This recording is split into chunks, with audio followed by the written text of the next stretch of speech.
Halo semua, kami mahasiswa-mahasiswi semester 4 Program Studi Pendidikan Matematika Universitas Nusa Cendana.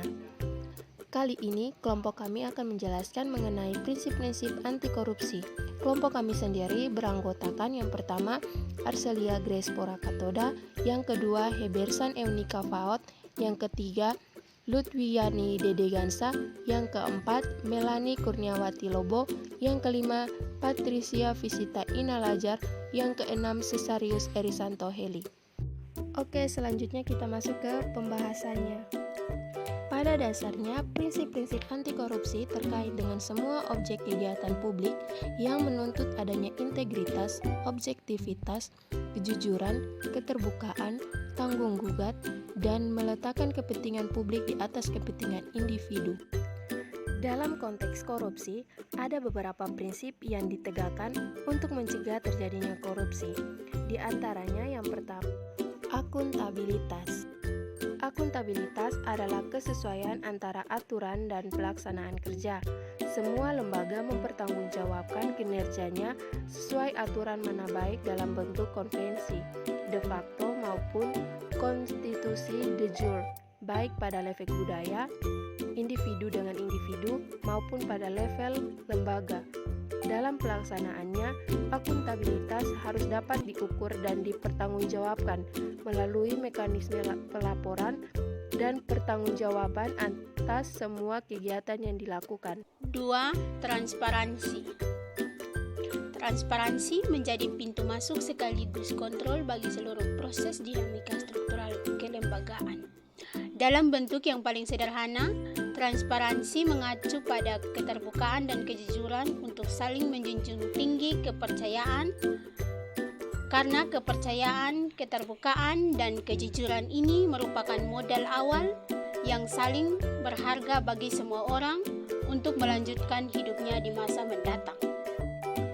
Dalam transparansi terdapat 5 bagian, yaitu yang pertama, proses penganggaran, yang kedua proses penyusun kegiatan, yang ketiga proses pembahasan, yang keempat proses pengawasan, yang kelima proses evaluasi. Pertama, proses penganggaran.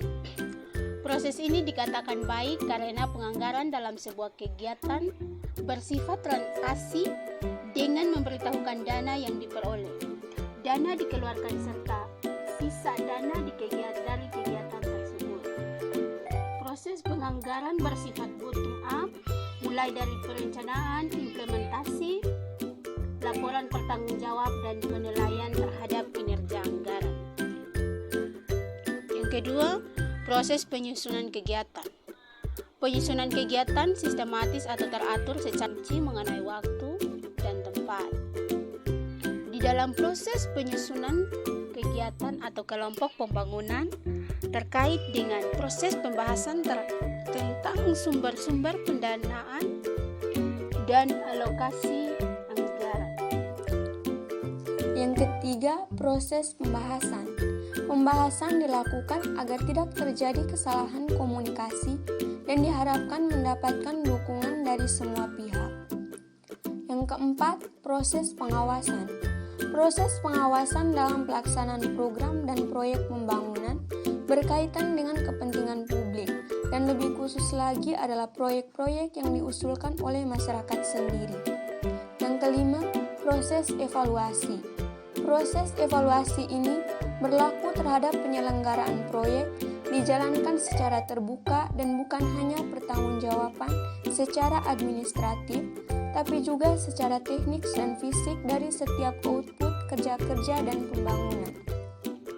Yang ketiga, kewajaran. Prinsip fairness atau kewajaran ini ditunjukkan untuk mencegah terjadinya manipulasi atau ketidakwajaran dalam penganggaran, baik dalam bentuk markup maupun ketidakwajaran dalam bentuk lainnya. Sifat-sifat prinsip ketidakwajaran ini terdiri dari 5 hal penting: komprehensif dan disiplin, fleksibilitas, terprediksi, kejujuran, dan informatif. Komprehensif dan disiplin berarti mempertimbangkan keseluruhan aspek berkesinambungan taat asas prinsip pembebanan pengeluaran dan tidak melampaui batas atau off budget. Sifat-sifat prinsip ketidakwajaran yang pertama, komprehensif dan disiplin. Berarti mempertimbangkan keseluruhan aspek, berkesinambungan, taat asas prinsip pembebanan pengeluaran dan tidak melampaui batas atau off budget. Yang kedua, fleksibilitas. Fleksibilitas artinya adalah adanya kebijakan tertentu untuk mencapai efisiensi dan efektivitas. Yang ketiga, terprediksi. Terprediksi berarti adanya ketetapan dalam perencanaan atas dasar asas value for money untuk menghindari defisit dalam tahun anggaran berjalan. Yang keempat, kejujuran. Kejujuran mengandung arti tidak adanya bias perkiraan penerimaan maupun pengeluaran yang disengaja yang berasal dari pertimbangan teknis maupun politis. Dan yang kelima, informatif. Sistem informatif ini dijadikan sebagai dasar penilaian kinerja, kejujuran, dan proses pengambilan keputusan. Prinsip yang keempat yaitu kebijakan. Jadi, kebijakan di sini berperan untuk mengatur tata interaksi agar tidak terjadi penyimpangan yang dapat merugikan negara dan masyarakat. Kebijakan anti korupsi akan efektif apabila di dalamnya terkandung unsur-unsur yang terkait dengan persoalan korupsi dan kualitas dari isi kebijakan tergantung pada kualitas dan integritas pembuatnya. Kebijakan yang telah dibuat dapat berfungsi apabila didukung oleh faktor-faktor penegak kebijakan yaitu kepolisian, kejaksaan, pengadilan, pengacara, dan lembaga pemasyarakatan. Selanjutnya, untuk mengatur interaksi agar tidak terjadi penyimpangan, maka terdapat 4 aspek kebijakan anti korupsi. Aspek yang pertama yaitu isi. Di sini diberikan contoh isi kebijakan dari kepanitiaan sebuah kegiatan. Yang pertama, ketua panitia dan semua anggotanya berkewajiban hadir dalam setiap rapat yang diadakan terkecuali sakit atau kepentingan mendesak. Yang kedua, menargetkan dana yang akan dibutuhkan dengan meminta rincian dana yang diperlukan masing-masing seksi. Yang ketiga, memberikan bukti dalam penggunaan dana berupa nota atau kwitansi. Yang terakhir, membuat target bahwa persiapan untuk kegiatan harus selesai atau siap dalam waktu kurang dari 1 minggu sebelum hari pelaksanaan. Aspek yang kedua yaitu pembuat. Pembuat di sini yaitu ketua panitia dengan kesepakatan dari semua anggota kepanitiaan. Aspek yang ketiga yaitu pelaksana. Pelaksananya tentu saja ketua panitia dan semua anggota kepanitiaan. Aspek terakhir yaitu kultur. Kultur di sini artinya semua anggota kepanitiaan melaksanakan isi dari kebijakan tersebut tanpa terkecuali ataupun merasa terpaksa. Berikut kontrol kebijakan. Kontrol kebijakan merupakan upaya agar kebijakan yang dibuat betul-betul efektif dan mengeliminasi semua bentuk korupsi. Bentuk kontrol kebijakan berupa partisipasi, evolusi, dan reformasi. Kontrol kebijakan partisipasi yaitu melakukan kontrol terhadap kebijakan dengan ikut serta dalam penyusunan dan pelaksanaan. Kontrol kebijakan evolusi yaitu dengan menawarkan alternatif kebijakan baru yang dianggap lebih layak. Kontrol kebijakan reformasi yaitu mengontrol dengan mengganti kebijakan yang dianggap tidak sesuai.